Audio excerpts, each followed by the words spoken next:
It's March. Mark's mouth is full of coffee, so he can't talk yet. This is the Acton Rundown. Mark, how is Fridge? Fridge is good. Fridge is a wiener dog puppy Yes, that that's right. Mark has been training, loving, appreciating. Cleaning up after. Your wife is now closer. Your wife is now the favorite of Fridge, Oh, correct? it was never not that way. Yeah. Yeah, no, she is absolutely Fridge's favorite. How's Stokes doing? Stokes is good. Stokes had... Does he have a favorite yet? So my wife thinks it's me, but I can't say that because I think the puppies can change, and I don't want. So the first time one of you really yells at them, then it'll See, this is the thing: is I yell more. Do you? I yell more. Yeah. So I'm usually the one present when there's crap on the floor. So yeah. So that's having a puppy. All right. The hard work now, so they're good later. So we got good puppy stuff. Great Puppy stuff going up. We got other sidebar. yes. USA Hockey. USA Hockey. I was watching this at 8:30 in the morning. Same. I woke My up. wife for it. and I were watched USA Hockey win the gold. I was screaming at the TV and scared the crap out of the So dog. this team had more Michigan players than from any other state. Really? Yep. That's cool. Our very own Red Wings Dylan Larkin on the ice when they won in overtime. That was pretty cool. Absolutely. No. A lot of great Michigan players on the team. Congratulations to America. USA, baby. Canada, you put up a very, very good fight. Well played, but I think hockey's our sport now. I think we just stole it from them. At least for the next 4 years. for the next 4 years, yeah. I think hockey's our sport. All right. Canada, toughen up. Better luck next time. We got great news at the Acton Institute. We've got a lot going on. Research has been very busy. We're working on some books. The book that I'm going to tell you about today is going to be out at the end of this month. It is At the Frontiers of Scholasticism. I have not gotten, I should be getting the print proofs later this week. Mark will put up an image right now while I'm talking about the frontiers of scholasticism as I read you the back cover copy. This is from Giovanni Patriarca, an excellent scholar on the early modern medieval period. Here is what you have to look forward to. For centuries, the medieval era has been caricatured as a time of intellectual stagnation, a dark age awaiting the Renaissance and secular enlightenment. Giovanni Patriarca shatters this myth, offering a profound reappraisal of the roots of the modern world. Patriarca's meticulous scholarship reveals how the dynamic intellectual ferment of the Middle Ages laid the groundwork for modern science and economic reasoning. By harmonizing faith with reason, scholastic thinkers in Europe's universities applied rigorous logic to both the natural world and human action. The result was a vibrant era of discovery that birthed mathematical advances, pioneering physics, and revolutionary monetary theories. Engaging and authoritative, this collection invites readers to explore the fruitful intersection of theology, law, and commerce. Patriarcha not only deepens our understanding of scientific advancement, but illuminates a pivotal moment in the development of Western civilization. All of that is in there, and there's more. If you look at the cover, we have an awesome map. Very cool map. There's a discussion of cartography in here, the evolution of cartography, all sorts of great navigational advancements, mathematical advancements, the teaching of mathematics in abacus schools, basically how, Europe reinvented the math curriculum to train accountants. Really cool stuff. Dominicans, Franciscans, Jesuits, all the best orders are there. It is available for pre-order now on Amazon Kindle. It should be up on pre-order in the coming weeks for the hard copy edition. Got to get a hard copy. Yep. Way more. And we will have it, of course, at Acton University. It's really a great collection of essays. If you are interested in medieval, early modern philosophy, theology, commerce, law, all that good stuff.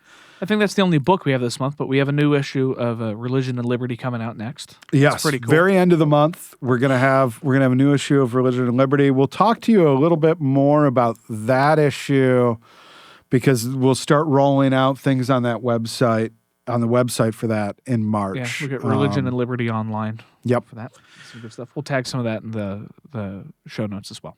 We're going to have hopefully a podcast guest or two from that. I think we will. We've got them in the pipeline, yet to be scheduled, but in the pipeline. from the winter 2025 issue of Religion and Liberty. This morning, The Atoning Death of the Last Scapegoat by Father Elias Carr, exploration of the thought of Rene Girard. He's big right now in Silicon Valley. Like 20 years ago, I think I had the first undergraduate course in Rene Girard's thought at Hillsdale College, taught by Justin Jackson, who is was a new professor at that time, studied under Sander Goodhart, one of Girard's students at Purdue. It was a great class. And it's been fun, like these last 5 years, watching the rest of the world wake up to Girard. Yeah, that's cool. It's good stuff. We also had, earlier this month, a really fun piece by Acton affiliate Claire Piano on marriage, the free market we take for granted. We talked about her a little bit on matchmaking, marriage markets. That's right, at AU this year. At AU, yeah. So we'll tag that podcast in the show notes as well. And then the year before that, at AU, Dylan Pauman, our colleague, talked to her on the podcast about the fertility gap, which was another interesting thing. She does a lot of great stuff on marriage, family economics. We should get her again for this AU. Oh, yeah, absolutely. Yeah. Her annual visit. Yeah. We have lots of video content out this week. We had a great event with Gabe Coyne and Colin Duff. Yeah, part of our Acton lecture series. It was a revival of Acton on Tap. It was at New Holland's Knickerbocker down here in Grand Rapids. I think my favorite local distillery. It's good. It's a really cool place. Good. It was a really cool event space we had too. It was upstairs overlooking the place, and it was just an all-around great night. Great food. It was a great event, and you can see it now on YouTube if you weren't able to attend in person. Yeah, the full lecture is, or I guess panel almost, since there was two of them, and our colleague Dan Churchwell, moderated. That's on YouTube as well as the podcast we recorded with him earlier that day. Those are all up, and we will put in the show notes. Yep. We also had this past month we had Jimmy Lai's sentencing, so we had a lot of content on that. Father Robert Sirico did a nice, very short, very moving message just about sort of the meaning and significance of Jimmy Lai's sentencing, not only in the realm of politics, but also sort of the spiritual dimensions of what it means when people are unjustly persecuted. So that's good. A little bit of Lenten reflection in there. We're looking forward to Easter. And then the week after, our chief operating officer, Stephen Barrows, was on the podcast to talk about the 20-year sentence and what it means, and kind of breaking down in detail a little bit more. Yeah, that was the more news-oriented one. And then we returned back to sort of the spiritual dimension of it with Claire Lai, Jimmy's daughter, who we had we recorded it before the sentencing. Yes. So there's not as much of that context in there, but a lot about how Jimmy spends his days and how he's staying spiritual from, solitary confinement. So. Yeah. So we also had Collins Center lecture. How should Muslims view human rights? Recep Senturk, founder of Ibn Haldun University and Dean of Islamic Studies at Hamad bin Khalif University, gave a short, kind of like 30-minute, just under 30-minute lecture on sort of Islamic views of human rights and sort of the reception of that tradition. That is up on the website. It was originally given as part of a seminar group we host of Muslim folks that are interested in freedom and interested in cultivating a more free Islamic world and looking into sort of the Islamic tradition for where they can ground that in their Islamic heritage. If you want to learn more about that, we'll again in the show notes tag the Collins Center, which heads all that up, and Nathan Meck does a great job with it. So we can set you up there. They do awesome. We got upcoming events. Yes, the nearest 8 days from today, March 10th. AI and Human Freedom, Jewish, Christian, and Muslim Perspectives. This is, again, a Collins Center, Acton Rome office kind of joint event. It's going to be in Rome at the Centro Pro Union in Rome. Yep. And I'll note there, too, if you're interested in that and can't make it to Rome, there was a whole conference we had in Rome about AI in human dignity that is on our YouTube channel, and Acton On Demand. You can find those as well. So if you're curious about that topic and can't make it to Rome, this is kind of building on that event, giving it a sort of interfaith dimension. There's going to be a host of scholars presenting papers, that sort of thing. And registration is live on Acton's website, and we'll include a link to that in the show notes if you are in Rome or going to be in Rome. Now, if you're not in Rome. If you're not in Rome, we have things right here in Grand Rapids, Michigan, starting March 19th. Yeah. We have Do We Trust Now? Charisma, Expertise, and the Future of Leadership. This is Molly Worthen, who is giving a talk on a new book she's got out on the 19th at noon here in Grand Rapids at Acton's office. There is a link in the show notes with registration. There's a lunch with that, so you will not go away hungry. Both the mind and the body will be fed. That's right. And if you can't make it in person, that will also be up on our YouTube channel. And then the plan is to have her on the podcast as well with Dan Churchwell. Absolutely. So that'll be great. It'll be very good. We got a Chicago luncheon coming up April 30th. We heard some sad news this morning. Yeah. Long-time Acton supporter, volunteer, guy instrumental in all of our Chicago events for years and years and years. Jim Healy passed away. He was in his 90s. He lived an amazing, full life. Jim is somebody who is, when I started at Acton in 2008, he would call the office all the time. He's always trying to get stuff going on in Chicago. He was like a constant advocate for getting Acton more involved, not only in Grand Rapids, but regionally and in Chicago in particular. His home was in Naperville. He was an amazing guy, amazing energy. I never had the pleasure of meeting him, unfortunately. Yeah. Well into his 90s.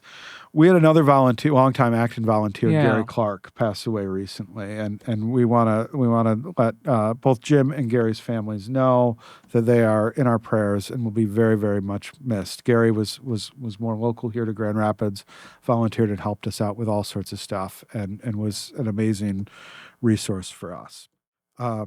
Gary and Jim were both amazing guys, amazing gentlemen, amazing volunteers, and they will be missed. We have another event coming up in Grand Rapids, also on April 30th, beginning April 30th. This is a FAVS, Rethinking Charity, Building a Civil Society. We're going to have a couple of different speakers there. Steve Barros will be there, and Bradley will be there, Ismael Hernandez, and I believe Michael Miller will be rounding up that lineup. This is closely tied in with our Center for Social Flourishing.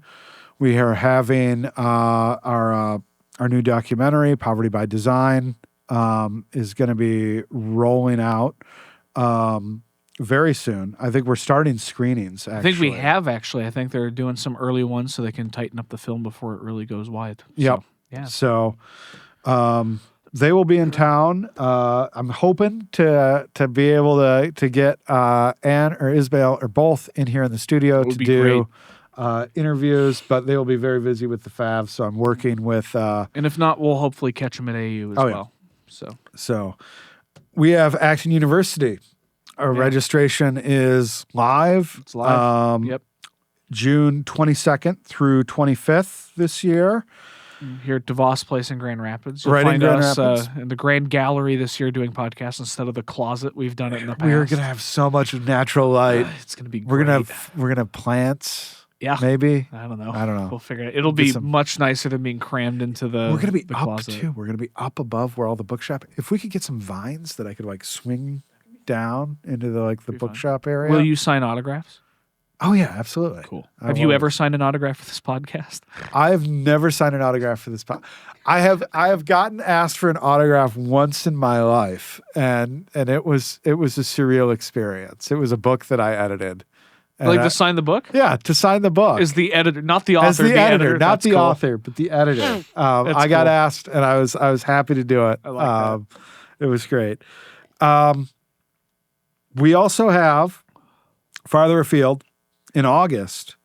Acton Experience Brazil is going to be back. Yeah. We are going to be Round back 2 in Belo Horizonte, Brazil, August 7th and 8th. I think we should be there to do podcasts. I think we should be sent I there. think that would be great. I think we should do that. We should talk about that. Yeah. We could get a lot of fun Brazilian guests. That'd be cool. We had a wonderful Brazilian guest last year at AU. Yeah, We had Marcel Van Hatten Yeah. was at AU. My in the 2.5 and counting years I've been doing this, by far my favorite episode and favorite interview. Marcel was great. I will continuously plug that episode. When people ask what my favorite episode is, it's always been that one since before it was published. Yeah. That was at AU last year, and we will shamelessly tag that in the show notes as well. So Did we release that like the day we recorded it? I think it was the day after. The day after, yeah. Because I was so every year at AU, there's one podcast that we finish and we're like, that was a good one. And then whatever we had planned for that week, we punt on, and I run back to the building to edit it. Last year it was Marcel. The year before it was Gutron Das. Yeah, who that was wonderful. Another spectacular interview. We'll see who this year has. Yeah. We also have Acton's 36th annual dinner coming up in November. A little later this year. We usually do it in October. It's November this year.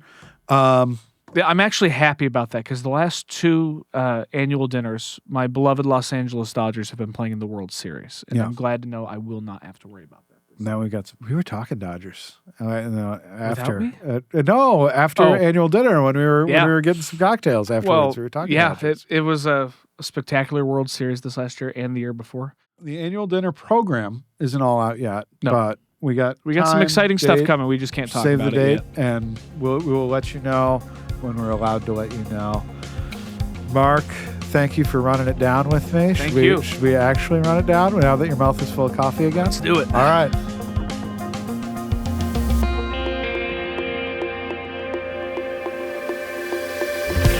Thank you for listening. If you'd like to learn more about Acton or hear more of this podcast, please visit acton.org/podcasts.